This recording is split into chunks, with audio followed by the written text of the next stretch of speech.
अगले साल होने वाले असेंबली इंतखाबात से पहले गुजरात में एक बड़ी सियासी हलचल देखी गई। चीफ मिनिस्टर यानी वज़ीर आला विजय रूपानी ने हफ्ते को अपने ओहदे से इस्तीफा दे दिया। विजय रूपानी पहली और दूसरी इनिंग को मिलाकर गुजरात में 5 साल तक इक़्तिदार में रहे।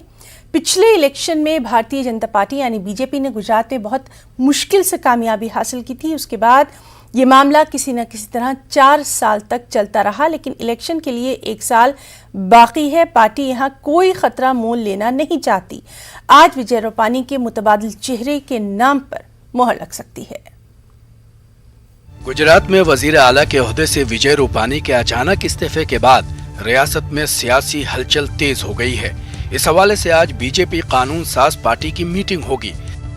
जरा के मुताबिक नितिन पटेल का नाम सीएम के ओहदे की दौड़ में सरे फहरिस्त है।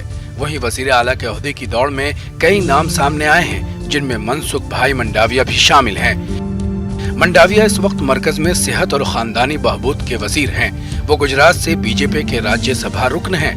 49 साला मनसुख मंडाविया तकरीबन 2 दहाइयों से सियासत में सरगर्म हैं। जराये के मुताबिक सीएम के ओहदे की दौड़ में नितिन पटेल का नाम सबसे आगे चल रहा है। नितिन पटेल 5 अगस्त 2016 को गुजरात के नायब वजीर आला बने। बता दें कि नितिन पटेल को साल 2001 में गुजरात हुकूमत में वजीर खजाना बनाया गया था। नितिन पटेल 6 बार एमएलए रहे हैं और 3 दहाइयों पर मुहित उनका सियासी तजुर्बा है। 1990 में पहली बार वो गुजरात कानून साज असेंबली से एमएलए बने। नितिन पटेल का ताल्लुक शुमाली गुजरात से है। वहीं विजय रूपानी की बात की जाए तो वो गुजरात के 16वें वजीर आला बने।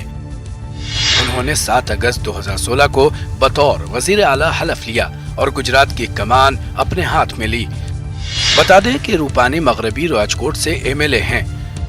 वो 2006 से 2012 तक राज्यसभा के रुकन रहे हैं। रूपानी नवंबर 2014 में वजीर ट्रांसपोर्ट थे। इसके अलावा वो गुजरात बीजेपी के रियासती सदर भी रहे हैं। 1987 में पहली बार वो राजकोट म्युनिसिपल कॉर्पोरेशन के काउंसलर मुंतखब हुए। इसके अलावा वो 1996 में राजकोट के मेयर बने। रूपानी एबीवीपी और आरएसएस से वाबस्ता रहे हैं।